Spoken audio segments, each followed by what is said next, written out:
Hanouka, donc c'est le moment où se révèle un petit peu plus que d'habitude peut-être ce qu'on a mis en titre de toujours seul et jamais seul. On s'explique. Déjà, Hanouka, donc au niveau historique, tout le monde arrive à s'y situer. C'est évidemment pendant le courant de l'existence du deuxième Beth Amikdash, à l'époque où la terre d'Israël était envahie par l'Empire grec et où les Juifs étaient exilés, si l'on peut dire, à l'intérieur de leurs propres frontières. C'était pas un exil géographique, c'était pas un exil géographique, c'était pas une déportation comme on dirait, mais c'était à l'intérieur d'Eretz Israël où les Bnei Israël étaient menacés spirituellement par le fait qu'on leur voulait, on voulait leur interdire un certain nombre de mitzvot, on voulait leur interdire l'étude de la Torah, et donc, comme vous le savez, ça a été un peu compliqué. Toujours est-il que cet exil, comme tous les autres exils, en réalité fait partie d'un processus qui est envisagé depuis la nuit des temps. On va expliquer.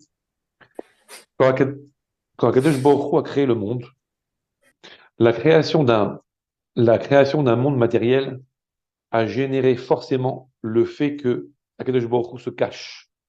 Parce qu'il n'y a pas de possibilité pour un monde matériel de recevoir un dévoilement, euh, on va dire, complet d'Akadosh Baruch Hu. Donc la création du monde impose l'idée que Akadosh Baruch Hu se cache.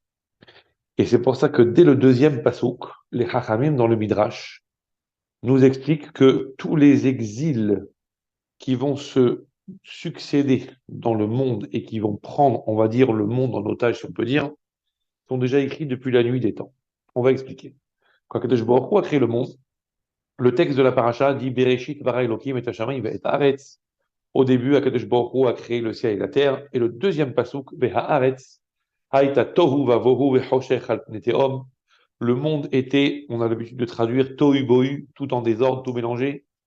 Ve'choshech et l'obscurité al pnei tehom se trouvait sur la surface de l'abîme. A priori, c'est le début, c'est normal, c'est un chantier. Comme toute création, comme toute construction, c'est un chantier. Mais les Hachamim dans le Midrash expliquent que c'est pas que ça. C'est pas que le monde était tout en désordre, c'est pas que ça, c'est pas qu'il y avait du balagan, c'est pas que ça. C'est qu'on nous annonce ici pas seulement un pasouk historique qui retrace l'histoire, mais un pasouk prophétique qui annonce un certain nombre de choses qui vont se dérouler dans le monde. Et le Midrash dit que Tohu, Bohu, Hosher, Tehom, donc Tohu et Bohu, l'obscurité et l'abîme, sont en réalité les quatre exils principaux qui vont s'emparer du monde, et en particulier d'Eretz Israël, et qui vont assujettir le peuple juif. Les Haraïm disent Tohu, c'est la Babylonie. Bohu, c'est les Perses et les Mèdes, donc l'époque de Purim. Hosher, c'est l'époque des Grecs. Et Tehom, c'est l'exil de Édom, dans lequel nous sommes, l'exil de Esav.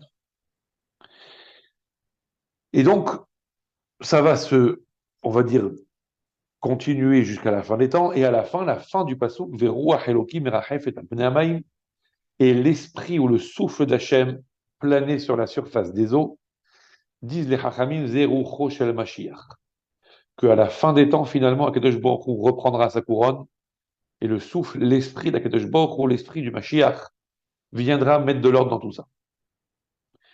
Jusque-là, on peut le comprendre, Akadosh Baruch Hu se cache, et selon un principe bien exact et bien réel, et qui peut s'expérimenter tous les jours, la nature a horreur du vide, et il suffit que l'espace d'un instant, celui qui est censé assumer les fonctions de se lève et laisse son siège inoccupé, que quelqu'un forcément va venir l'occuper à sa place.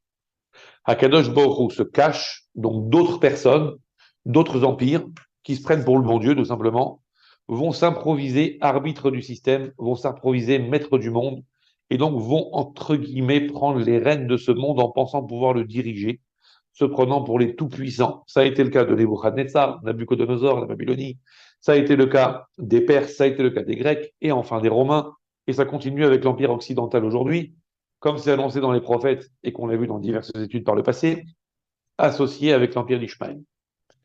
Maintenant, là où ça nous intéresse aujourd'hui et là où ça interpelle les Hachamim, c'est que ce troisième exil qui est l'empire grec est décrit dans Bereshit par les Hachamim comme Chosher. Tohu, Bohu, Chosher, Tehom. Donc le troisième, les Grecs, c'est Chosher, l'obscurité. Disent les Hachamim, Chosher, c'est Yavan. L'obscurité, c'est la Grèce. Et là, tous les commentateurs sur le Midrash s'étonnent en disant, mais comment ça, c'est la Grèce? L'empire grec est un empire très sage, c'est la philosophie, c'est le savoir, c'est les sophistes, c'est Socrate, c'est Platon. Bref, c'est toute une science exceptionnellement riche, toute une recherche de savoir. Comment on peut appeler ça l'obscurité? Et tout le problème est là.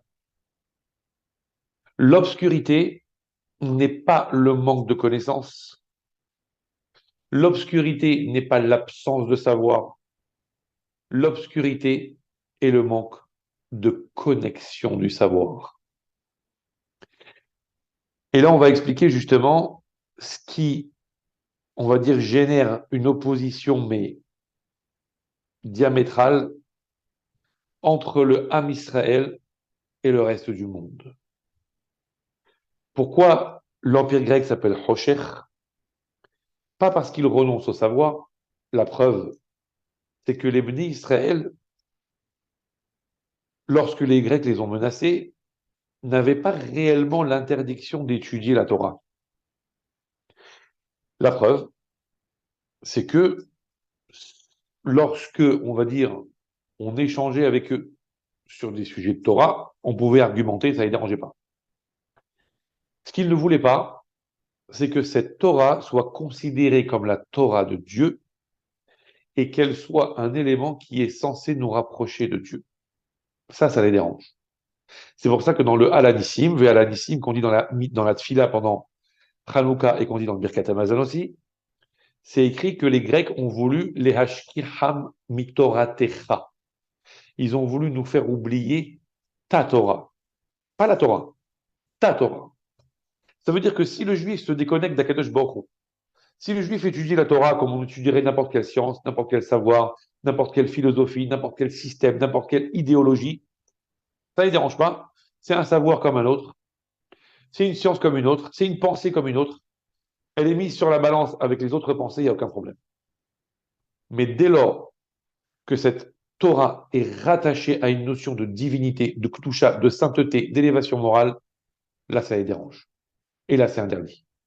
Et c'est pour ça que les Grecs avaient demandé aux Juifs d'imprimer sur les cornes de leurs bœufs, c'est-à-dire en fait quand ils allaient faire de l'agriculture, donc quand ils allaient travailler au champ, bref, en vision permanente du matin jusqu'au soir, ils avaient une vision sur ce qu'ils avaient gravé sur la corne des bœufs. Alors pourquoi les taureaux en particulier?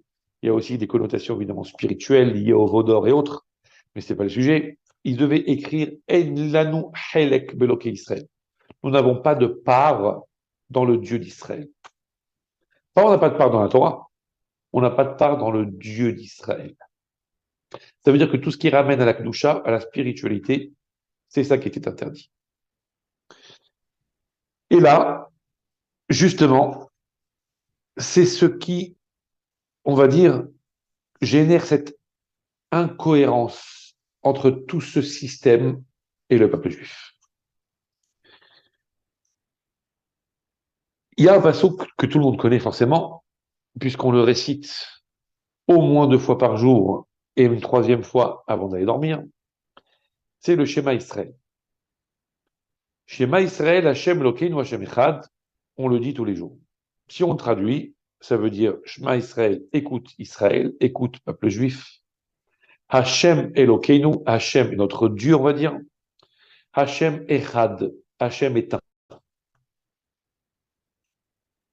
Et donc on proclame l'unité d'Akadosh Baruch Hu comme étant générateur de tout le système, comme étant la seule réalité, le seul être véritable. Il n'y a rien en dehors de Dieu. Hashem, il est Echad. Seulement ici, la formulation du Passouk, comme ça demande les Hachamim, c'est rapporté dans Rashi, pose une question sur la formulation. Elle est bizarre, la formulation. C'est écrit Shema Israël. Bon, écoute, peuple juif, comprends, entends. Faut entendre pas que avec les oreilles, faut entendre avec l'entendement aussi. Faut le réaliser. Hachem Elokeinu, Hachem est notre Dieu. Hachem Echad. Demande Rashi, mais attends, on parle du même Hachem? On aurait dû dire beaucoup plus simplement Hachem Elokeinu, Echad. Hachem, notre Dieu, est un. Pourquoi Hachem est notre Dieu, virgule, Hachem, le même, est un? Pourquoi cette répétition? Et Rashi répond, il dit non, non, parce qu'en réalité, ça ne parle pas d'une réalité présente, mais ça parle de deux réalités bien distinctes, une présente et une à venir. La réalité présente, c'est que Hachem Elokeinu. Hachem, pour l'instant, il est notre Dieu à nous, les Juifs. Mais un jour viendra, Hachem Echad, où Hachem sera un. Et Hachem sera on va dire, le maître, le Dieu incontesté par le monde entier. Il sera Echad pour tout le monde. Mais pour l'instant, il est Hachem Elokeinu, il est que pour nous. Pourquoi? Il y a un commentaire du Kli Yakar sur Rashi, et il dit c'est parce que il y a des choses que nous, Juifs, on peut admettre, mais que les autres n'admettent pas. Pourquoi Hachem Elokeinu? Pourquoi Hachem, pour l'instant, il est notre Dieu à nous? Parce que pour l'instant, tant que nous sommes en exil, le monde, il est un peu instable. Et on voit qu'il peut se passer aujourd'hui des choses lumineuses et demain, Shalom, des choses obscures. Ou hier des choses obscures et demain des choses lumineuses. On voit que le monde, il est bizarre. Ballotté entre des choses positives, des choses négatives, ballotté entre des éléments qui nous rassurent, des éléments qui nous inquiètent, ballotté entre des réponses et des questions. Cette instabilité fait que on a l'impression que des événements contradictoires peuvent survenir au même moment, au même endroit, et nous font penser que si c'est à ce point contradictoire, ça ne peut pas venir de la même source. Le même Dieu, la même autorité, la même puissance ne peut pas être à l'origine à la fois du bien absolu et à la fois de ce qui nous apparaît à nous comme le mal absolu. À la fois du chesed absolu, de la bienveillance absolue, et à la fois de la rigueur absolue qui ressemble à nos yeux à de la cruauté. C'est pas possible. Et donc, les autres nations se sont dit donc forcément qu'il y a différentes sources, forcément qu'il y a différents éléments, forcément qu'il y a différentes autorités, forcément qu'il y a différentes divinités. Et ils en sont arrivés au polythéisme, à l'idolâtrie. Nous, juifs, on est restés accrochés par notre émouna au fait que Hachem Elokeinu. Parfois, c'est Hachem, c'est-à-dire parfois, c'est Akadosh Baruch Hu qui nous apparaît Yud Kevavke à travers une image de bienveillance. Parfois, c'est Elohim, c'est Akadosh Baruch Hu qui nous apparaît à travers une image de rigueur, mais c'est le même. Hachem ou Elohim, c'est le même. Ah, il faut beaucoup d'émouna. Ah, il faut beaucoup de conviction pour être d'accord que le même Akadosh Baruch Hu qui nous a fait sortir d'Égypte avec de grands miracles, c'est le même qui nous y a fait entrer pour de grandes tortures. Ah, il faut admettre que le même Akadosh Baruch Hu qui nous a portés pendant toutes les générations, la preuve c'est qu'on est encore là aujourd'hui pour le dire, c'est le même qui a réalisé à travers l'histoire des choses qui nous ont fait trembler, qui nous ont meurtris, c'est le même. Hachem ou Elohim. Mais ça, c'est pas tout le monde qui est capable de l'admettre. C'est le Ham Israël. Le Ham Israël, même dans le désert, il reconnaît encore la toute-puissance d'Akadosh Baruch. Il reconnaît encore l'unité d'Akadosh Baruch. Mais tout le monde n'est pas d'accord. C'est pour ça que pour l'instant, Hachem Elokeinu. Mais un jour viendra, Hachem Echad. Et on réalisera que tout est Dieu. Pour l'instant, nous en sommes les seuls. Et c'est pour ça que Hachem Echad pour nous déjà, et que Akadosh Baruch Hu dit, vous, Ham Israël, qui reconnaissez l'unité d'Akadosh Baruch Hu, en dépit de toutes les secousses de l'histoire, et en dépit du fait que le monde se conduit comme une sinusoïde, tantôt des hauts, tantôt des bas, tantôt des gauches, tantôt des droites, tantôt des extrêmes du bien, tantôt des extrêmes bizarre et que vous continuez à vous accrocher à ce Hachem Echad, décidément, vous les Juifs, vous êtes Goy Echad Ba'aretz. Vous êtes un peuple un, unique en son genre. Et c'est pour ça que nous, dans notre filine, dit la Gemara, c'est écrit Shema Israël, Hachem Elokeinu, Hachem Echad. Et dans les tfilines d'Akadosh Baruch Hu, alors, puisque nous on sait très bien que Magid et Devarav le Yaakov, Chukav ou Mishpatav le Israël, que toutes les mitzvot qu'Akadosh Baruch Hu nous demande d'exécuter, lui aussi, à sa façon, il les accomplit. Alors qu'est-ce qu'il y a dans cette tfiline à lui? Dans les tfilines d'Akadosh Baruch Hu, ça ne va pas être écrit Hachem Echad, ça n'a aucun sens. Non, non. Dans les tfilines d'Akadosh Baruch Hu, c'est écrit ou mi ke'amecha Israël goy echad ba'aretz. Akadosh Baruch Hu nous dit vous, vous vantez mon unité et vous perdurez dans le fait de considérer mon unité, malgré le fait que le monde semble tellement pluriel, semble tellement compliqué, semble tellement contradictoire. Vous continuez à vanter mon unité. Moi, à mon tour, dans mes tfilines à moi, je vais vanter votre unité à vous. Vous êtes incroyables, vous les Juifs. Et on va essayer de comprendre un petit peu plus. Bezrat Hashem.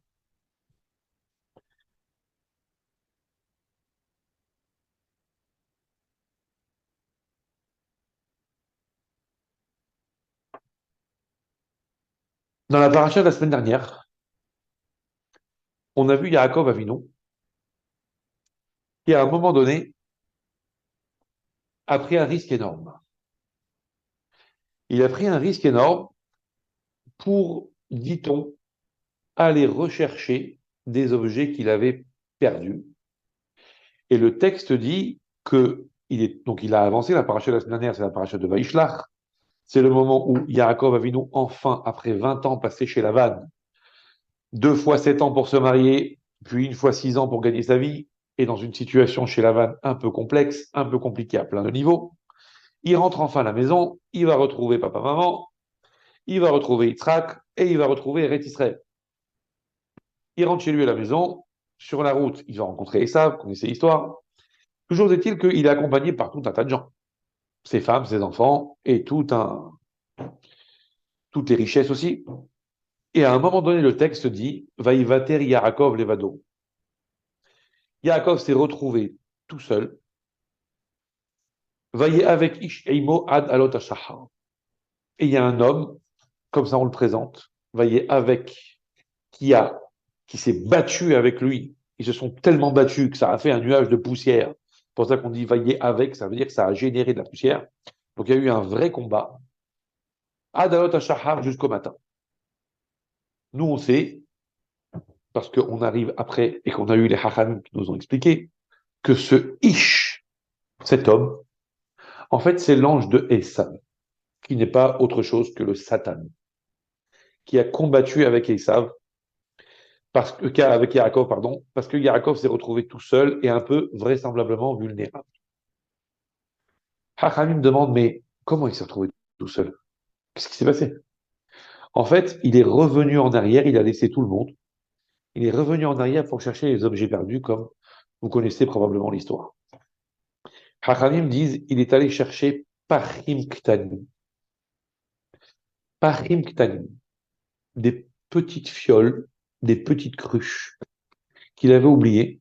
Il est retourné en arrière pour les chercher. Il a risqué sa vie pour ça.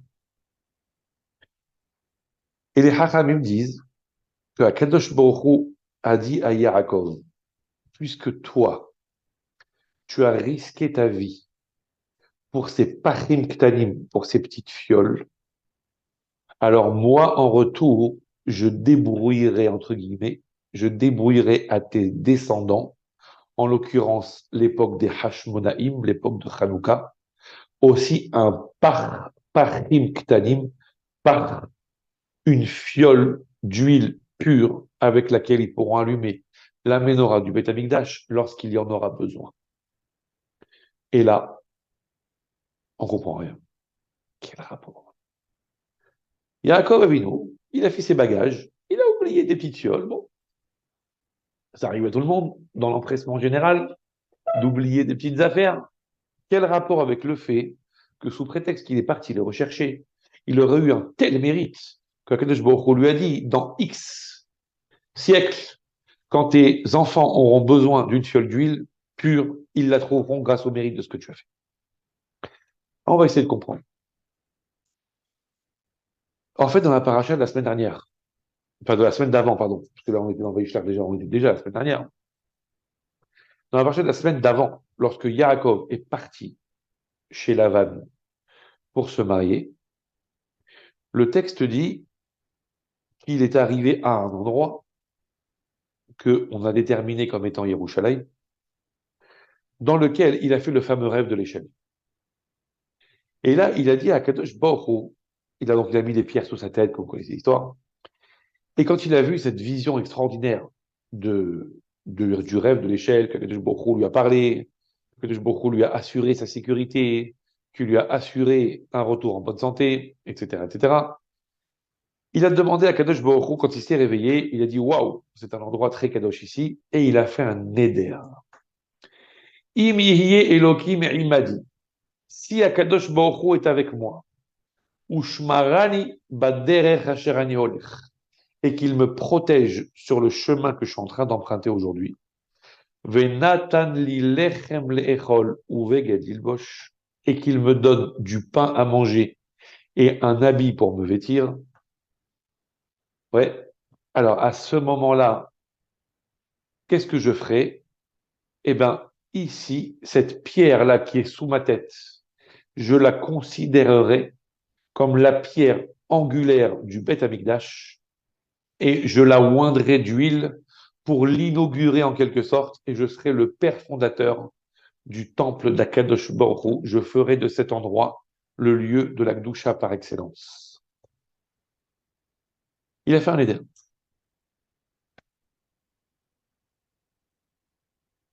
Ha'even azot asher samti matzeva, cette pierre-là dont j'ai fait une stèle aujourd'hui, y est Bet Elohim. Ça sera la maison d'Akadosh Baruch Hu. Et il est parti en route vers la vanne. Elle est bizarre cette demande. Yaakov Avinu, il a eu une révélation incroyable en fait. Il se trouve dans l'endroit le plus sacré du monde. C'est l'endroit où son grand-père Abraham a sacrifié son fils Yitzhak. C'est l'endroit où plus tard Akadosh Baruch Hu va se révéler Yerushalayim.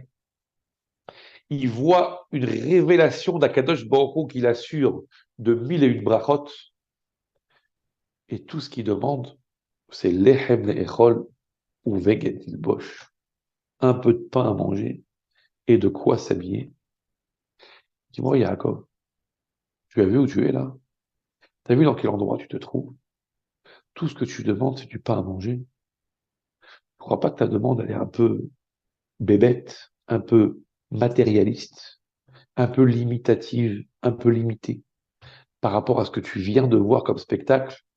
Tu viens de voir Akadosh Baruch Hu se révéler à toi. Tout ce que tu demandes, c'est un peu de pain. Il n'y a pas un problème ici. Alors les Hachamim m'expliquent, attendez, oh, il n'a pas demandé qu'un peu de pain. Disent les Hachamim, le pain dont on parle ici, c'est l'echem hapanim. C'est le pain qu'on appelle en bon français le pain de proposition. Bon, c'est le pain qui était posé dans le Beth Amikdash sur le shulchan, sur la table en or, avec les 12 fameux pains. C'est le pain dont on parle ici.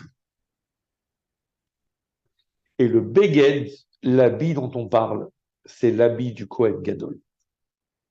Donc, Yaakov Avinu, on n'a pas demandé cette table du pain.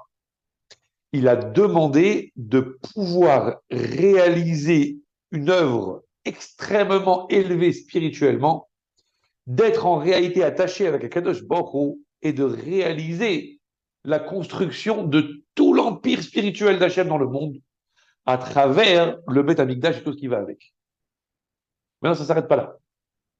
C'est quoi l'Echem Apanim? C'est quoi le pain, l'Echem Apanim? Qu'est-ce qu'il a de spécial? L'Echem Apanim, les Hachamim en parlent dans la Gemara, dans Yoma. Gemara qui parle du Yom Kippour par ailleurs, et on parle là-bas du Lechem Apanim. Le Lechem Apanim, il était confectionné le vendredi, et il était posé sur le Shulchan le Shabbat après le Korban de Moussaf. Il était posé là-bas, Et miraculeusement, il restait frais et chaud pendant toute la semaine et il était repris le Shabbat suivant au profit du prochain qui était posé pour la semaine qui suit. Et les Chachamim disaient, il y avait un miracle. Il restait frais et chaud pendant une semaine. Dit Yaakov Avinu à Kadosh Baruch Hu, je veux être comme le Lechem Hapanim. Le Lechem Hapanim, on le sort du four. Donc, normalement, dans l'ambiance générale, il doit se refroidir, il doit se rassir, il doit se flétrir, il doit durcir, bref, il doit se renier dans ce qu'il est. À cause de la température ambiante, il va se décharger de son énergie initiale et il va finalement s'adapter. Il fait froid, il va refroidir.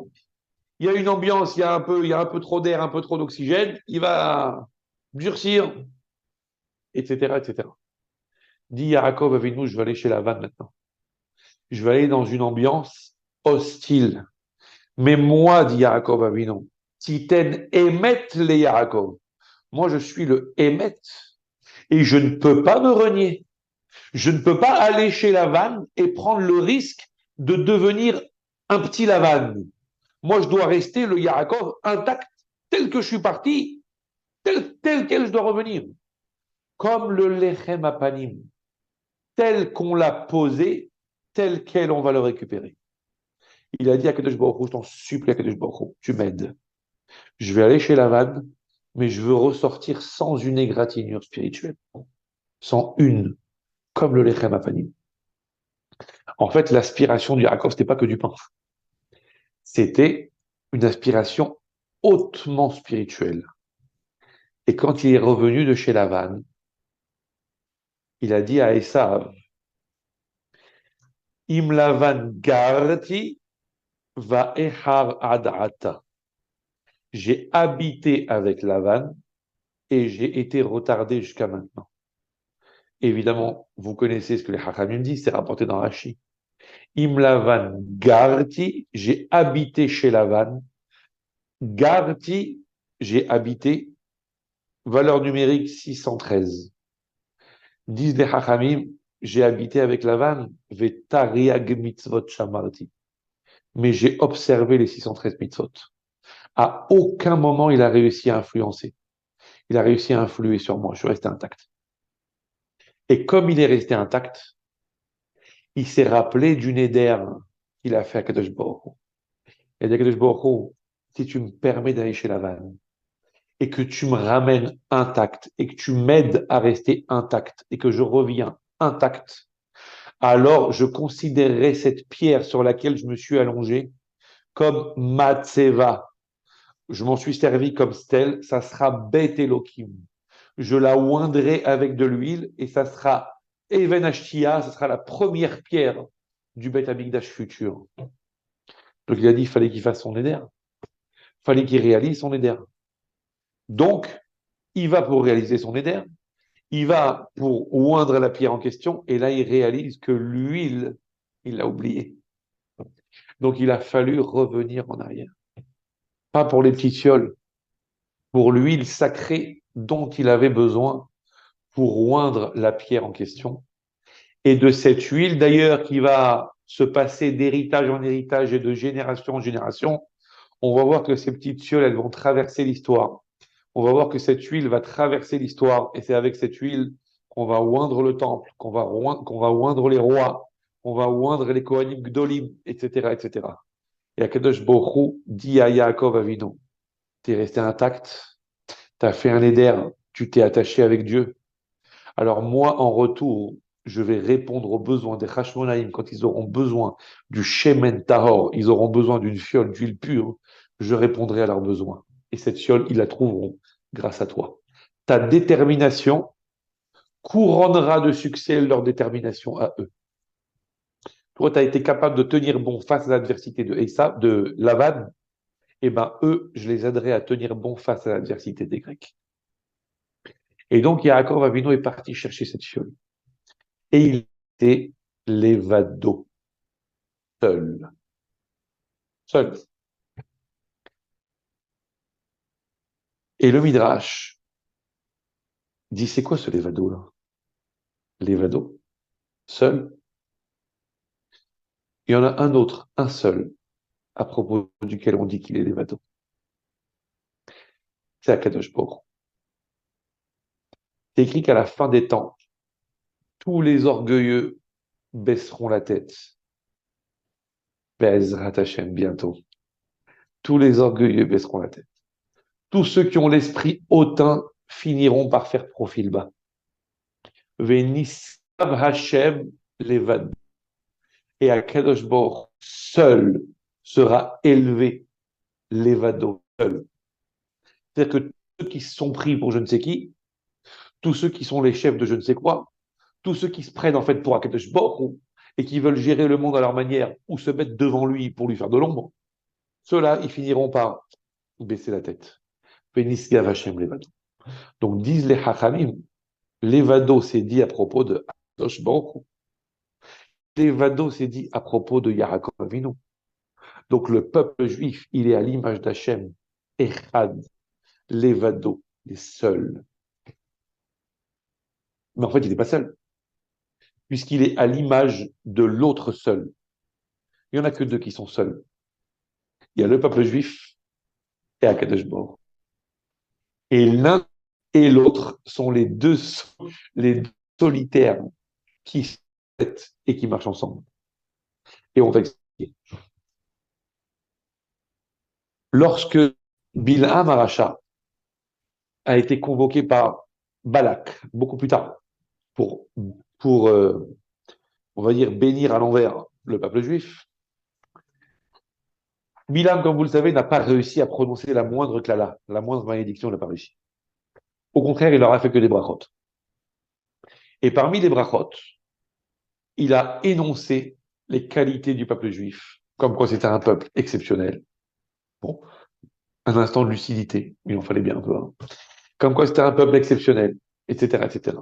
Et à un moment donné, il dit, c'est d'ailleurs devenu une chanson célèbre, Hen am levadad yishkon, uva goim lo yitrashav. Le peuple juif, Hen, voici, on va dire, am levadad yishkon, c'est un peuple qui réside seul.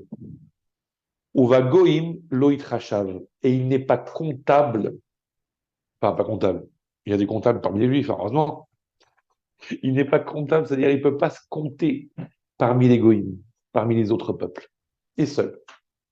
Hen, voici, Am Levadan Ishkon, c'est un peuple seul, qui règne, enfin qui Ishkon, qui réside seul. Il y a un commentaire qui dit, c'est quoi ce Hen? Il aurait pu dire Am Levadan Ishkon. C'est un peuple qui réside seul. Quoi Hen? Si on veut dire voici, on dit Hine d'habitude. C'est quoi ce Hen? Hen, c'est un mot qui est un peu particulier. Parce qu'il est composé de deux lettres qui sont un peu spéciales. C'est vite, hein. Ils sont composés de deux lettres qui sont un peu spéciales. Un He et un Nun. Qu'est-ce qu'elles ont de spécial? Bah, le He est aux unités, ce que le Nun est aux dizaines, et elles ont ça de particulier. Dans les unités, ça va de 1 à 9 avant d'arriver à la dizaine. Mais les unités, dans leurs extrémités, quand elles s'additionnent, elles forment la dizaine. Le 1 s'additionne avec le 9, ça fait la dizaine. Le 2 s'additionne avec le 8, ça fait la dizaine. Le 3 s'additionne avec le 7. Le 6 avec le 4, ça fait la dizaine. Et il y en a un qui reste seul, c'est le 5. Il ne peut s'associer qu'avec lui-même pour former la dizaine. Le Noun, la même chose. Le 10 s'associe avec le 90, le 20 avec le 80, enfin vous connaissez la musique, etc., etc. Le 40 avec le 60 et le 50 reste seul. Oui. Et il ne peut s'associer qu'avec lui-même pour former la centaine. Le Hen, c'est le He, valeur numérique 5, et le Nun, valeur numérique 50. C'est le mot qui, dans ses lettres, symbolise la solitude. C'est celui qui ne peut s'associer avec personne. Et il y en a un autre, à propos de qui il est dit Hen. Hen Lashem Elokecha Hashamaim Mushme Hashamaim.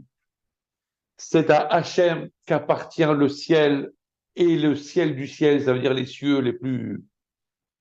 C'est à Hachem qu'appartiennent les cieux. Haaretz v'chol sherba. C'est à Hachem qu'appartient la terre et tout ce qu'elle renferme. Hen, voici, à propos d'Akadosh Baruch Hu, c'est écrit la même chose. À Dieu appartient le monde, donc Dieu n'a besoin de personne. À Akadosh Baruch Hu appartiennent les cieux et la terre, donc Akadosh Baruch Hu est dépendant de personne. Akadosh Baruch Hu se suffit à lui-même. À partir de là, on l'appelle Hen. Il est seul. Comprenez? L'idée de la solitude n'est pas l'idée de la solitude rasra. L'idée de la solitude de celui qui correspond à un profil tel qu'il a un rôle particulier dans le monde qu'il ne peut partager avec personne. Si ce n'est se connecter avec celui qui lui correspond. C'est-à-dire celui qui est seul comme lui. C'est-à-dire le peuple juif pour Akadosh Baruch Hu, et c'est-à-dire Akadosh Baruch Hu pour le peuple juif. Comment ça se passe? Vous savez qu'Yaakov Avinu, quand, quand il est parti pour se marier, son père, Yitzhak, à la suite du fait que, bon, la bracha avait échappé, entre guillemets, à Esav, et que Esav était un peu en colère, on va dire. Ouais.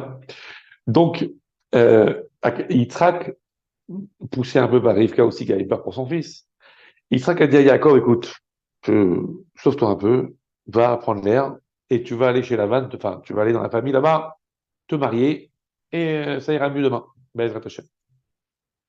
Donc il lui dit, va vite, tu vas te marier là-bas avec la famille. Très bien, il y va. Sur la route, donc ce fameux rêve de l'échelle dont on vient de parler, le texte dit qu'à un moment donné, il a été pris d'un sommeil, comme s'il avait consommé un truc. Il a été pris d'un sommeil, il ne pouvait pas résister. Vaishkav Bamakomaou. Il s'est allongé, il a dormi. Et les Chachamim me demandent pourquoi c'est écrit Vaishkav Bamakom Hahu. Il s'est endormi à cet endroit-là, avec un gros démonstratif C majuscule. Bamakom Hahu. Bah oui, il était Bamakom Hahu. Bah, il était là. On a bien compris qu'il était là. Donc s'il était là, c'est ici qu'il s'est endormi. Si c'est ici, c'est pas ailleurs. Pourquoi Bamakom Hahu? Pour nous dire, disent les Chachamim, c'est relayé par Rashi. Bamakom Hahu. Ici, il a dormi. Mais pendant les 14 années qu'il a passées à la yeshiva, juste avant de venir ici, il n'a pas dormi, il a fait qu'étudier la Torah. Quoi? 14 années à la yeshiva? C'est pas prévu au programme, ça. Son père lui a dit, tu vas te marier. Et lui, au lieu d'aller faire ce que son père lui demande, il fait un très grand détour par la yeshiva de Shem Ve'ever. Oui. Donc le fils et petit-fils de Noach. Ouais. Et il passe 14 ans là-bas. Et au bout de 14 ans, il dit, bon, faut peut-être que j'aille faire ce que mon père m'a demandé. Et donc, il prend la route pour aller se marier. 14 ans.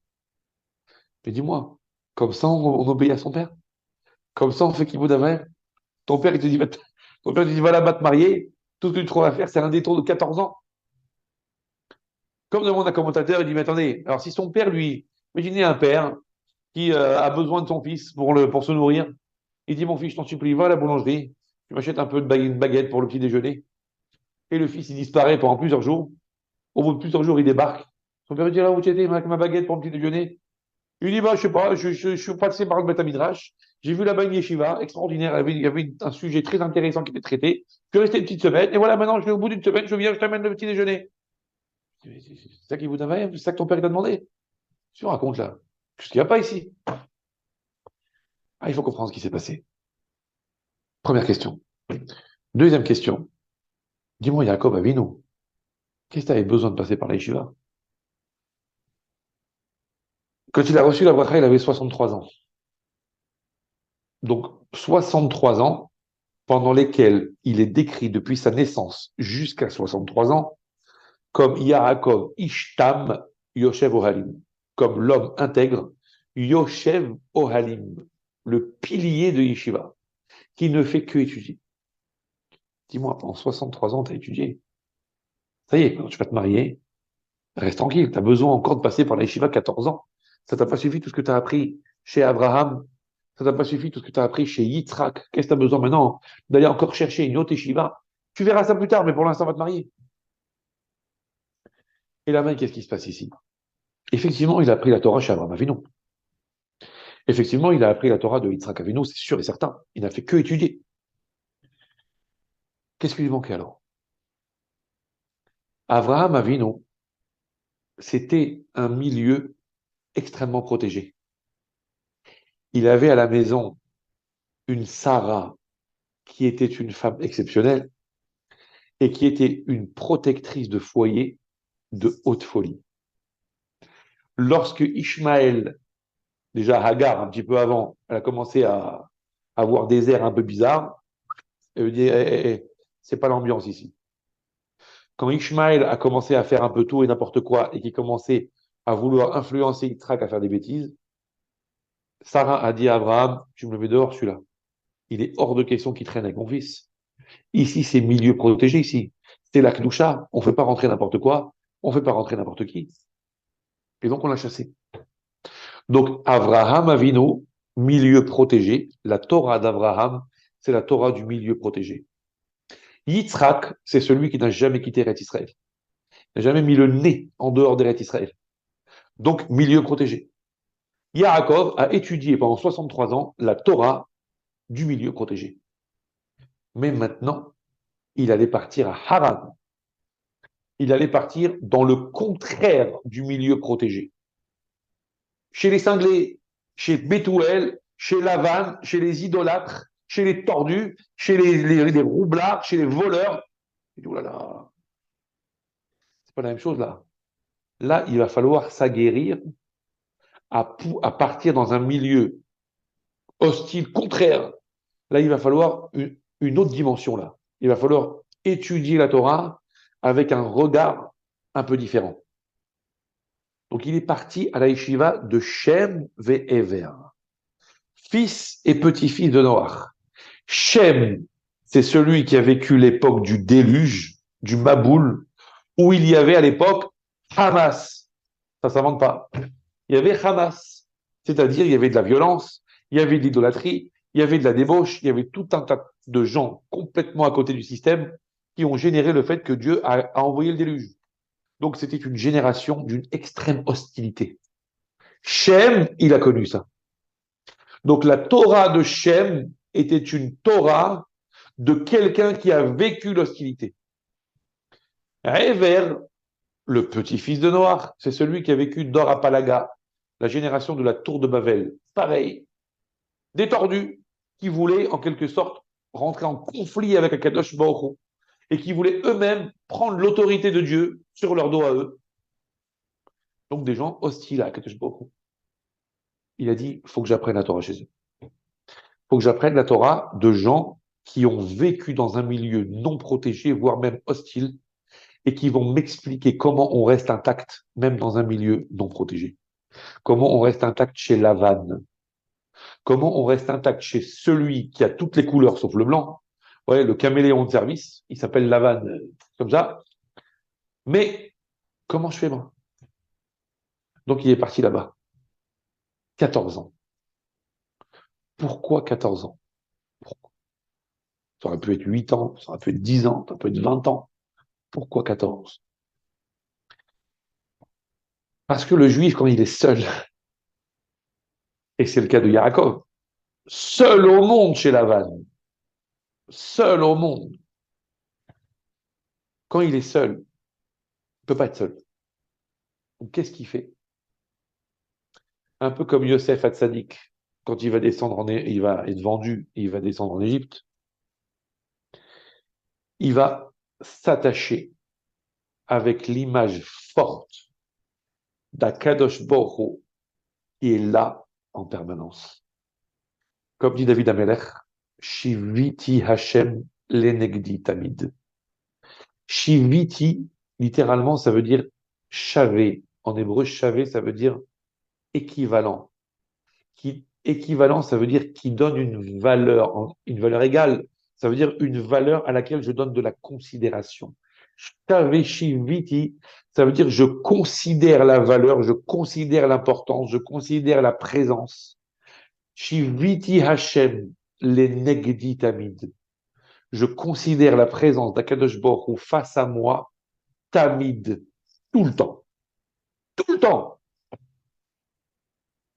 Il dit, il faut que je me construise une baraque autour de moi qui s'appelle Shiviti Hashem Enegdi Tamid, où en dépit de toutes les hostilités, en dépit de toutes les agressions, en dépit de tous les problèmes, moi je suis enfermé seul avec Akadosh Baruch Hu. Et l'intimité que j'ai avec Dieu, personne ne pourra la déranger. Parce que Shiviti Hashem Enegdi Tamid. Akadosh Baruch Hu, il est tout pour moi. Et je ne peux pas me déconnecter de lui, même pas une minute.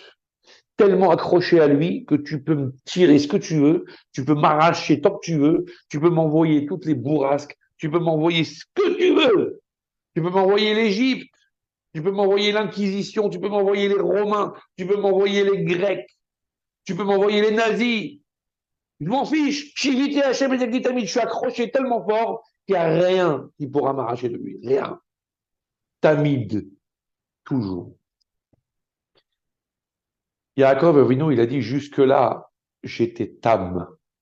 J'étais Ishtam, un homme intègre, un homme tamim, un intègre, un gentil, tamim, un homme parfait, intègre, mais qui n'avait pas connu l'adversité. De tam, il faut que j'arrive à tamid, toujours. Shiviti Hashem enegdi tamid. Donc il a rajouté 14. Yud Dalet. Tam plus Yud Dalet, ça fait tamid. Donc il a dit, je rajoute 14 ans pour arriver à mon niveau de Shiviti Hashem lenegdi tamid. Et entre parenthèses, Yud Dalet, donc 14, quand on développe Yud et qu'on l'écrit en entier, comment on écrit Yud? C'est un petit Yud, mais Yud, ça s'écrit Yud Vav Dalet. Quand on l'écrit, on le développé. Yud Vav Dalet. Et Dalet, ça s'écrit Dalet, la met Tav. Yud Vav Dalet, Gematria 20. Yud, 10, Vav, 6, Dalet, 4. C'est 20. Et Dalet, Dalet, 4, Lamed, 30, et Tav, 400, 434. 434 plus 20, ça fait 454, c'est la guématria de Tamid. Donc, donc Yaakov Avinu, il dit, il faut que j'arrive à ce Tamid. Et donc, il a étudié 14 ans, jusqu'à être aguerri pour résister face à la balle. C'était le prix à payer, enfin le prix à payer, le ticket d'entrée, on va dire, pour être sûr d'avoir un aller-retour. Lechem, lechem apanim. Faut payer pour ça. Faut payer pour pouvoir être garanti d'un aller-retour intact. Faut payer quoi? Faut payer la place d'Akadosh Baruch Hu à côté de soi. Vous voyez? Si tu vas en aller simple seul, ça marche pas. Faut payer un deuxième ticket pour Akadosh Baruch Hu. C'est la solitude sans solitude. La solitude de deux seuls. De deux solitaires qui sont en fait inséparables. C'est Dieu le peuple juif. Vous comprenez? Vous avez le temps? À vous de me dire, hein. Moi, si vous sentez que le sommeil vous gagne ou si vous sentez qu'il vaut mieux ajourner à une autre prochaine fois, faites-moi faites-moi un petit signe. Mais on va donner encore quelques minutes. Euh, regardez, c'est écrit,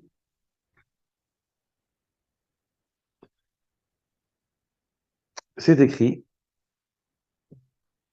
euh,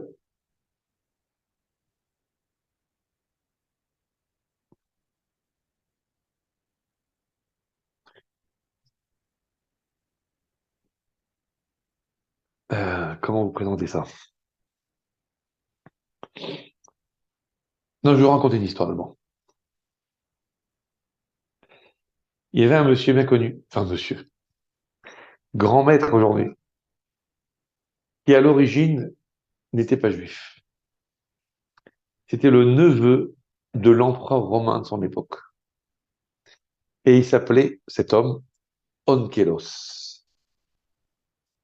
Onkelos, c'est donc celui que vous voyez sur le Chumash, dans le coin là, qui a fait ce qu'on appelle Targum. Targum, ça veut dire la traduction expliquée du Chumash en araméen, avec des explications qui sont très courtes, hein. Souvent, c'est juste un mot avec une certaine connotation qui vous explique en fait le sens du pasouk. Onkelos s'est converti au judaïsme. Ok. Et quand son oncle, l'empereur romain, a appris ça, il est devenu fou. Il est devenu fou. Il a dit, mais c'est pas possible. L'archouma, l'archouma pour l'Empire romain, mon propre neveu qui se convertit au judaïsme, qui est le peuple le plus bazouille, comme on appelle, le peuple le plus méprisé, le peuple le plus bidon de toute l'histoire de l'humanité.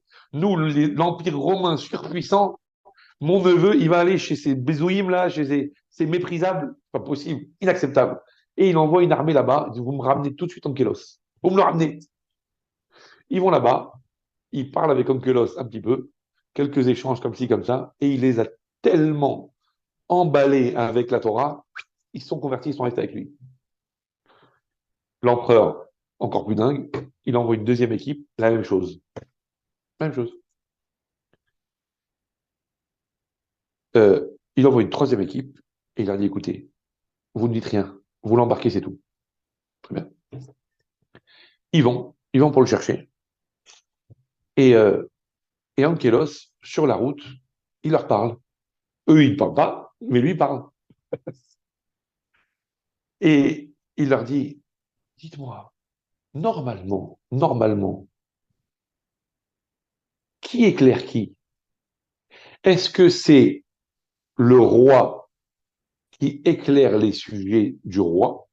Ou est-ce que le roi, lui, il est tranquillement chez lui, pendant que ce sont ses gardes qui éclairent devant lui pour faire avancer la caravane?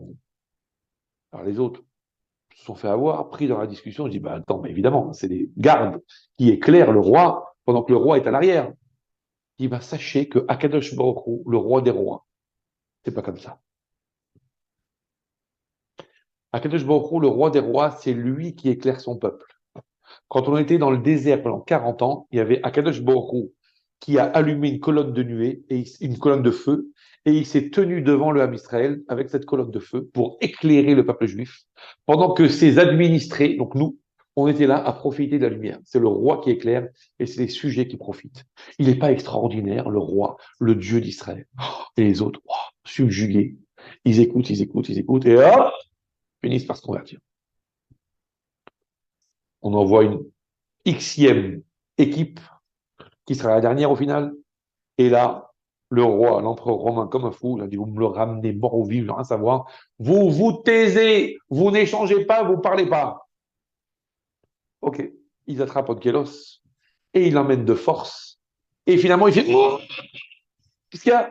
J'ai oublié d'embrasser la mezouza. Mezouza.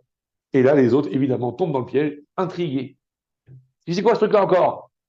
Il dit, mais attendez, normalement, un roi, d'après vous, le roi, il est à l'intérieur et c'est sa garde qui assure sa sécurité, ou c'est les sujets qui sont à l'intérieur et le roi qui assure la sécurité à l'extérieur? Je dis, ben, c'est évident, c'est le roi qui est à l'intérieur et c'est les gardes qui gardent. Il dit, ben, sachez que le roi d'Israël, le peuple, le Dieu, le roi des rois, c'est pas comme ça. Lui, il est dehors, à travers la mezouza, sur laquelle c'est écrit Shin Dalet Yud, c'est le nom d'Hachem, Shomer Daltot Israël, le gardien des portes du peuple juif. Et lui, il est dehors à assurer notre sécurité, pendant que nous, on fait dodo tranquillement à l'intérieur. Il n'est pas extraordinaire, le Dieu d'Israël. Et les autres, subjugués par la conversation, ils écoutent, et boum, ils se convertissent. Et là, le roi, l'empereur romain, il dit, bon, écoutez, ça laisse tomber. Ça, combien? Non seulement j'ai perdu mon neveu, mais je vais perdre carrément toute mon armée, je ne peux plus. Il a arrêté, il a arrêté. Maintenant, les commentateurs demandent Pour quelle raison? Onkelos, il a pris que ces deux exemples-là. Il a pris que ces deux exemples. L'exemple du roi qui éclaire à l'extérieur et l'exemple du roi qui protège à l'extérieur. Juste ces deux exemples. Ça vous dit rien, ces deux exemples? Les Hachamim demandent où est-ce qu'on allume les nérodes de Hanouka? Alors c'est vrai qu'il y en a qui ont l'usage d'allumer sur les fenêtres, etc., etc. Bon, maintenant qu'on habite en immeuble, ça devient de plus en plus compliqué. Et puis aussi, il y a un mina kabbalistique d'allumer Dafka devant la porte. Donc c'est l'usage, pardon, notamment chez les Chassidim, d'allumer à la porte. Comment on fait? Disent les Hachamim dans la Gemara, bah, on met à un téfar de la porte, ça veut dire très proche, à moins de, un téfar, c'est donc l'épaisseur de la main ici, la largeur, à moins de 10 centimètres à peu près, juste sur la porte, et on met face à la mezouza. La mezouza à droite et les nérodes de Hanouka à gauche. Comme ça, quand on passe, on est entouré de mitzvot. C'est extraordinaire, ça, non? Donc, les nérodes de Hanouka qui sont faites pour éclairer, donc à la porte, c'est-à-dire théoriquement côté extérieur. Aujourd'hui, ça se fait de moins en moins parce qu'on est dans une situation compliquée. Mais sinon, à l'extérieur, les nérodes de Hanouka, ça doit allumer à l'extérieur, ça doit éclairer l'extérieur, ça doit éclairer l'obscurité. Aujourd'hui, on allume malheureusement à la maison, à l'intérieur, c'est comme ça l'usage. Mais Baruch Hashem, on a des shluchim qui allument dans la rue carrément, qui allument aux Champs-Élysées, qui allument à la Tour Eiffel. Donc Baruch Hashem, l'un a remplacé l'autre grâce à Dieu en beauté. Mais le but, c'est d'éclairer à l'extérieur. On éclaire l'obscurité extérieure. Pendant que nous, on est dedans, Akadosh Baruch Hu se charge d'éclairer l'obscurité pour nous. Et la mezouza, Akadosh Baruch Hu, assure notre sécurité. Pourquoi il a pris juste ces deux exemples, Onkelos? Parce que c'est ce qu'on appelle la ga'ava du peuple juif. On ne doit pas avoir de ga'ava.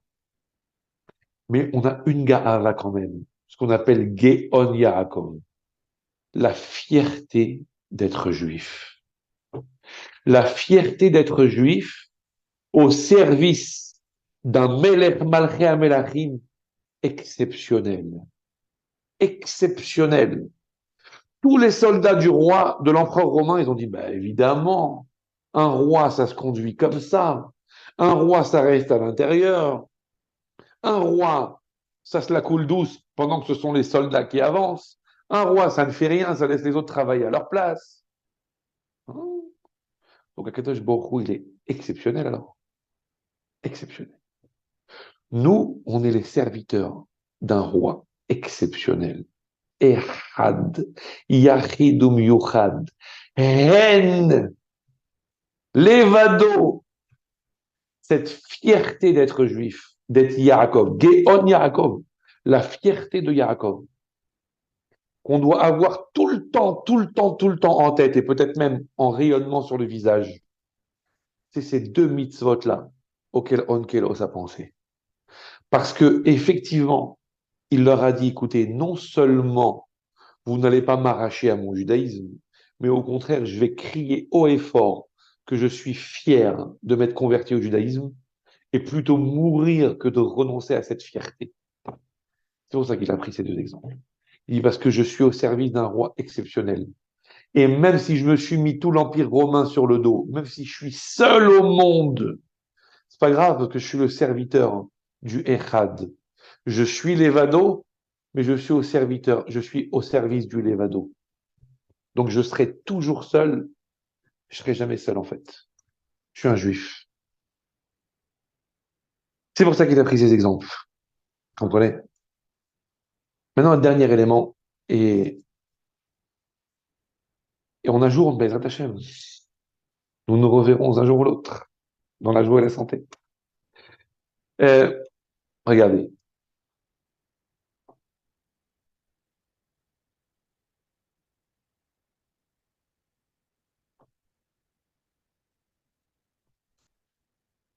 c'est écrit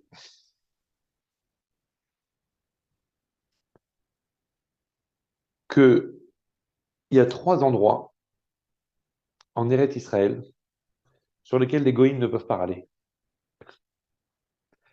On est rentré avec Yahushua. On a conquis la terre d'Israël. Dieu, il a dit, vous conquérez, vous conquérez. On a conquis, on a conquis. Je veux dire.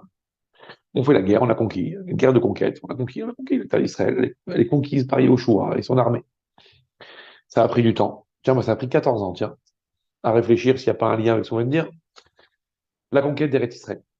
Mais il y a 3 endroits qui n'ont pas été conquis que par la conquête. Ils ont été achetés avec de l'argent. Et les Hachamim disent sur ces 3 endroits, les Goïms ne peuvent rien dire. Ils ne peuvent pas dire qu'on est des voleurs. Ils ne peuvent pas dire qu'on leur a pris leur terre. Parce que ce sont 3 endroits qu'on a achetés avec de l'argent. Donc, c'est acheté, propriétaire, pas à faire. C'est quoi? C'est Ma'arata Marpella, caveau des patriarches, on appelle ça en français. Hebron, Abraham Avinu l'a acheté pour enterrer Sarah. Il l'a acheté à Ephron Hiti. Le lieu du Beth Amikdash, Yerushalayim, David Hamelech l'a acheté, la grange d'Aravna.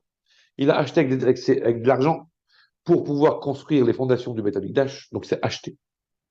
Et le 3e endroit, c'est Shrem, où Yaakov a acheté le terrain, et c'est là-bas que Yosef va être enterré, que certains appellent aujourd'hui Naplouse. Bon. Ok, Shrem, c'est acheté avec de l'argent. Donc ces 3 endroits-là, ils peuvent pas aller, ça a été acheté. Question, pourquoi il faut l'acheter? On a conquis, non? Pourquoi il faut payer de l'argent? On a conquis, avec Yahushua. On va conquérir tout Israël. Pourquoi ces endroits-là, il faut les payer?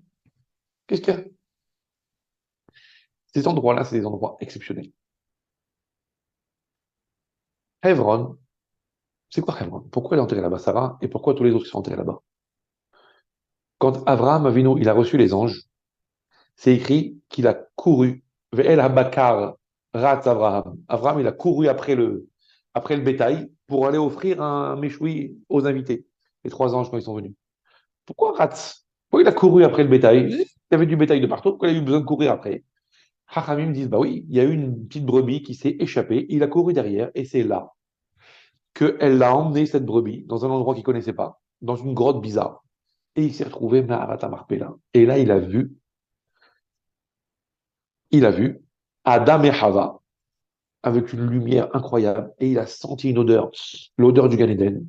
Il a dit, waouh, c'est extraordinaire. Il dit, c'est là-bas que je veux être enterré, et c'est là-bas que je veux être enterré avec Sarah. Et donc, il a acheté le terrain. Quand Sarah est Nifteret, il a acheté le terrain, il veut être enterré là-bas. Bizarre, c'est quoi ça? Odeur, Gan Eden. Où ça se trouve, Maharat Marpella? Hebron. Hebron. Pourquoi cette ville s'appelle Hebron? Hebron, ça veut du mot Haver.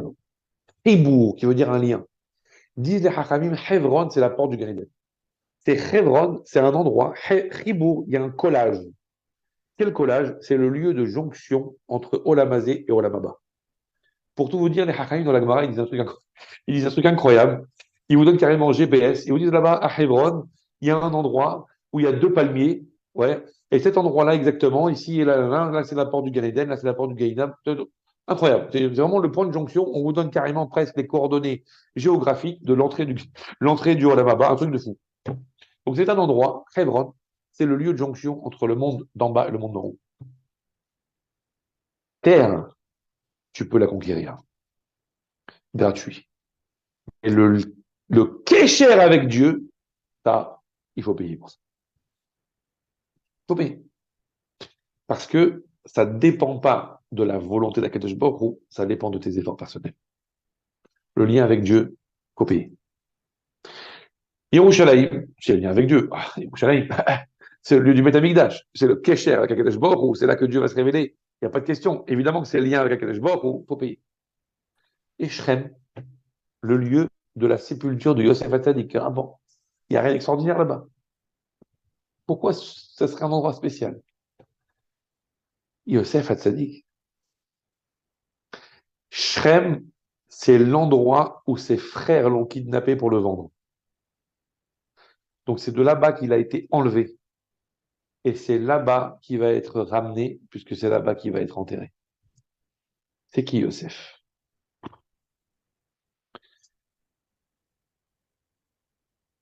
Combien il faut de cours d'une heure pour parler de Yosef? Toute une vie. Je sais pas. Yosef, c'est un être incroyable. C'est celui Par qui? Je ne vais pas dire à cause. Par qui on est descendu en Égypte? Et alors, l'Égypte, c'est le passage obligé pour pouvoir recevoir la Torah. Il fallait que le peuple juif, écoutez bien, ça peut paraître incroyablement fou ce que je vous dis, mais il y a des faits historiques qu'on est obligé de regarder avec les yeux de la Gdoucha. Que si on les regarde qu'avec les yeux de l'histoire, on se dit, mais laisse tomber, le peuple juif, tomber. Non, on est obligé de les regarder avec les yeux de la Gdoucha. On est descendu en Égypte pour apprendre à s'adapter à la notion de servitude. Parce qu'à un moment donné, il faudra courber l'épaule pour se soumettre à la volonté d'Akadosh Baruch. Et donc l'Égypte, c'est les classes. On appelait ça les classes à l'époque du service militaire, ça existe encore. Les classes, ça veut dire que c'est la période où on s'entraîne à devenir des bons soldats. Donc on est passé par l'Égypte pour pouvoir mériter de recevoir la Torah. Grâce à Yosef. Et Yosef, son territoire, c'est Shrem. C'est où Shrem? C'est l'endroit qui se trouve au milieu des deux fameuses montagnes dont on parle plus tard dans Dvarim. Le Har Gerizim et le Har Eval. On en parlera un peu plus loin dans la Torah, notamment dans la parasha de Kitavo, où Akadosh Baruch Hu dit à Moshe Rabbeinu, tu vas amener les bénis Israël là-bas, on va faire une alliance. Sur le Har Gerizim, tu vas mettre telle et telle et telle et telle tribu, et on énoncera les bénédictions, les brachot. Et sur le Har Eval, tu mettras telle et telle et telle tribu, et on énoncera ce qu'on appelle les klalotes, bon, les brachot très fortes. On va dire ça comme ça. Et donc c'est là-bas qu'il y aura une alliance avec Akadosh Baruch Hu. Il dit, si vous acceptez, si vous accomplissez la Torah, alors Har Gerizim. Sinon, Har Eval. C'est une éval d'ailleurs, c'est une évaluation. Ouais. Donc on va faire la mal-alliance avec Dieu. C'est à Shrem, ça. Ça veut dire que Shrem, qui est l'alliance de la Torah, se fait sur le territoire de Yosef, parce que Yosef, qui est descendu en Égypte, a été le maillon qui a entraîné la possibilité pour nous de recevoir la Torah. Donc Shrem, c'est le lieu de l'alliance avec la Torah. Donc c'est le lieu de la jonction avec Akadosh Baruch Hu. Ces trois endroits, Hebron, Yerushalayim et Shrem, sont les trois endroits du kesher, du lien particulier qu'on a avec Dieu. Et les Hakaïm disent ça, pour ça il faut payer de l'argent. Tu ne peux pas mériter de t'attacher avec Dieu si tu ne fais pas un effort. Akadosh Baruch Hu, il peut tout te donner. Tout, tout, tout, tout. Mais le lien avec lui, c'est toi qui dois l'acheter. Tu dois faire un effort pour ça. Et donc, on a payé avec l'argent. Et donc, du coup, les Hakaïm disent, ces endroits-là, ils ne peuvent pas discuter les autres. On les a achetés. On les a achetés, on a le loyer, on a l'acte de vente, on a tout. Ils ne peuvent pas discuter. Je ne trouverais pas ça extraordinaire que les trois endroits qui sont le plus discutés et sur lesquels on est traité de voleurs, c'est justement ces trois endroits. C'est pas extraordinaire. Yerushalayim, les autres, ils le revendiquent. Zarma al-Quds, bon. Hebron, Me'arat Marpella, ils le revendiquent. Shrem, ils le revendiquent. D'ailleurs, à l'époque, il y a quelques années, ils ont appelé ça la première intifada, je m'en rappelle, ils avaient mis le feu au tombeau de Yosef. Bon, ils n'ont fait que réaliser la prophétie qui va se réaliser très bientôt concrètement, Bezrat Hashem avec une Mashiach. Bref, toujours est-il que ces trois endroits-là sont les endroits les plus discutés. Rien ne dit le contraire. Ils disent, ils ne peuvent pas discuter ces endroits-là, on les a achetés. Ouais. Sur le plan du terrain, ils ne peuvent pas discuter. Mais les goïms, ce qu'ils discutent, c'est pas le terrain. Ils s'en fichent du terrain. Ils s'en fichent du terrain, c'est pas leur problème. Ils font semblant de discuter le terrain. Mais les goïms, ce qu'ils veulent nous arracher, c'est pas la terre. Ce qu'ils veulent nous arracher, c'est le kécher avec Dieu. C'est le kécher avec Dieu. Sur le plan territorial, ils ne peuvent rien dire. On l'a acheté, ce terrain. Mais comme il est le lieu du kécher avec Dieu, ils ne peuvent pas supporter que le peuple juif soit en kécher avec Dieu. Ils ne peuvent pas supporter la singularité du Ham Israël. Ham Israël est Echad, il s'attache avec Hachem, Echad. Yaakov, il est Levado, il s'attache avec Akadosh Baruch Hu qui est Levado. peuvent pas supporter. Ils peuvent pas. C'est pour ça que quand Esav a rencontré Yaakov, il a vu toute la famille, ouais, il a vu ses femmes, ses enfants, il a vu tout ce beau monde. Il a dit, dis-moi, mi là, c'est qui cela? Qu'est-ce qu'il répond Yaakov? Haïladim asher hanan elokim et avdecha. Ce sont les enfants dont Akadosh Baruch Hu, dont Elokim, dont Dieu m'a gratifié.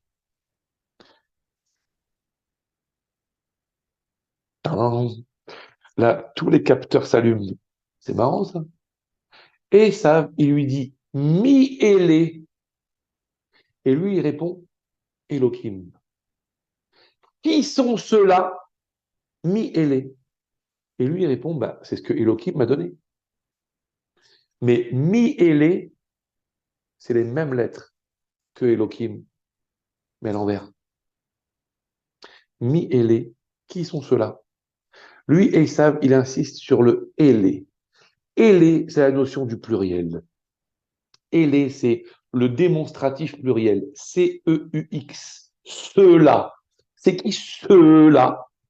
Ele, le pluriel. C'est qui ce pluriel? Il dit, il n'y a pas de pluriel ici. C'est ce que Elohim m'a donné. Nous, on est les serviteurs d'Hachem. Et ça, c'est le pluriel. C'est Ele. C'est celui qui se disperse. C'est celui qui ne peut pas accepter l'idée de Hachem Echad. C'est celui qui ne peut pas accepter. C'est Ele. C'est le pluriel, pluriel, pluriel, pluriel. C'est le désordre. Yaakov, c'est l'ordre. C'est Elohim. D'ailleurs, c'est un verset connu du Navi. C'est Umarom Einechem. Élevez vos yeux vers le haut. Ur mi bara ele. Et voyez qui a créé toutes ces choses-là. Pareil, mi bara ele. Qui a créé tout ça? Mi ele Elohim. C'est Hachem qui a créé tout ça. Il faut remettre au singulier ce que vous avez l'impression de voir au pluriel. Il faut être l'évade seul contre le ele pluriel. Et ce qui est extraordinaire, c'est que l'évade, valeur numérique Gematria 36, et ele Gematria 36. C'est le Lévade, le seul, contre le Hélé pluriel. C'est la guerre du 36. Ok? 36 tzadikim, c'est-à-dire 36 vecteurs qui font valoir l'unité d'Akadosh Baruch Hu. Et pendant Hanouka, on va allumer des nérotes. Si on enlève le shamash, qui a une fonction un peu spéciale, combien de nérotes on va allumer? Une le premier soir, deux le deuxième soir, et ainsi de suite. Une, plus deux, plus trois, plus quatre, plus cinq, plus six, plus sept, plus huit, ça fait 36.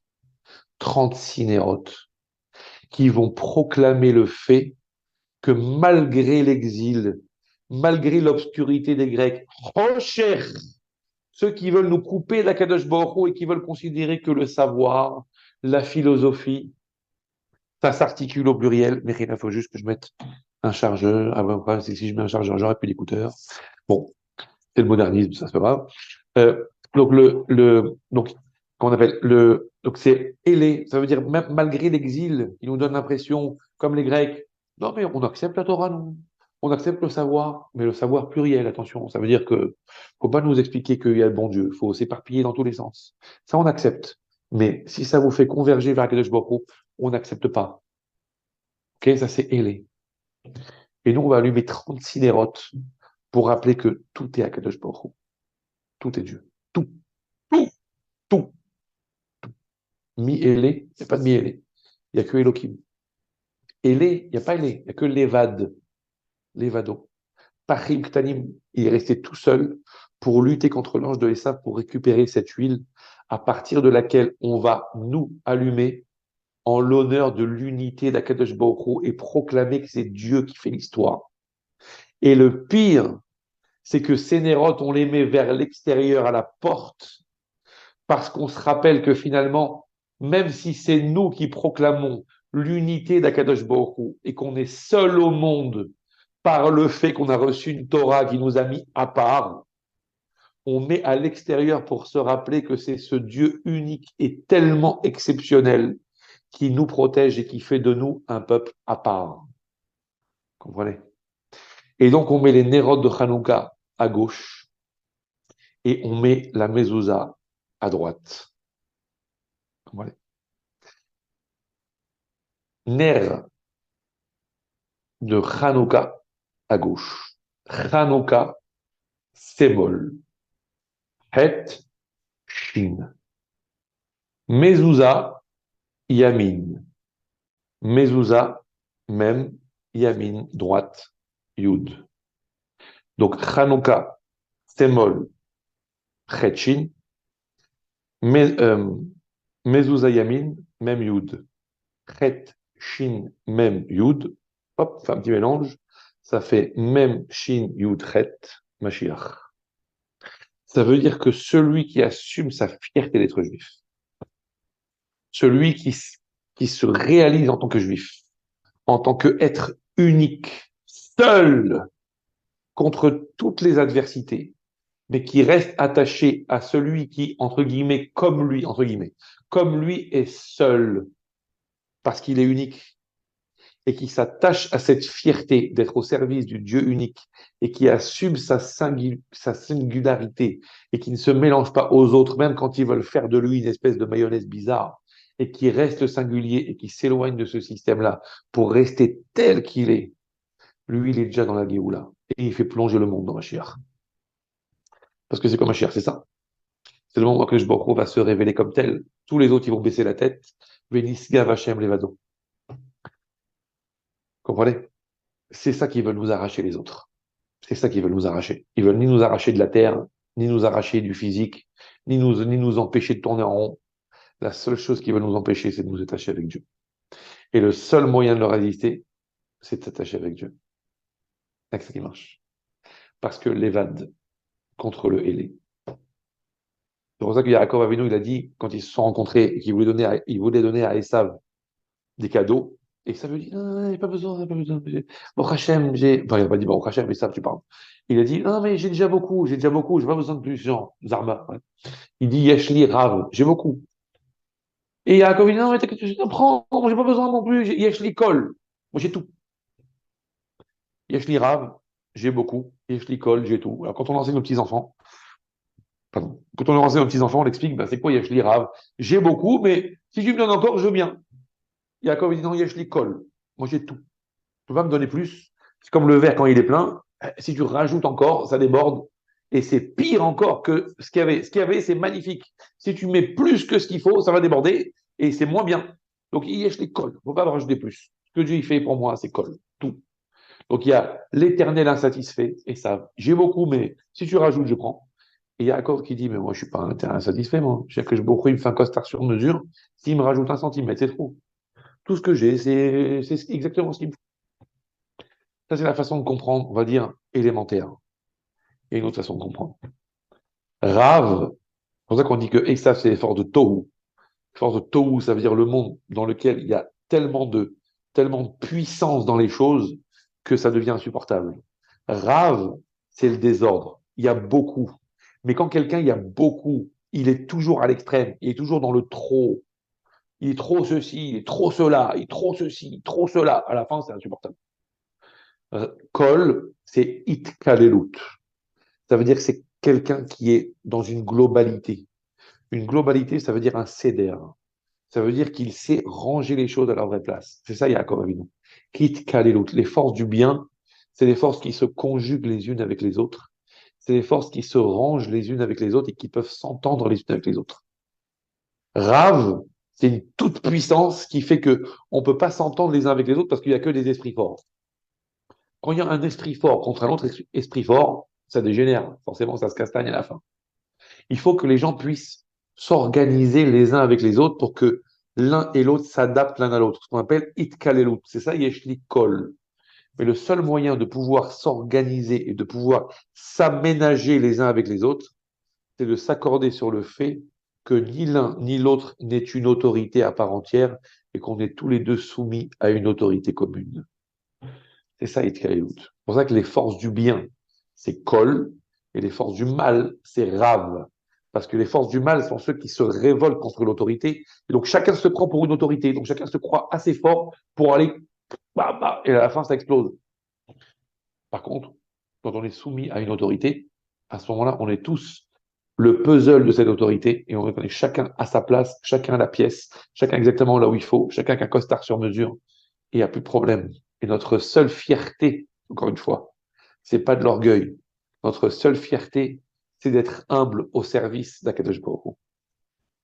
Chanukah Sameach, que des bonnes nouvelles dans la Hanouka joie et la Sameach. santé, que de Merci la beaucoup, à lumière vous et aussi. de la joie.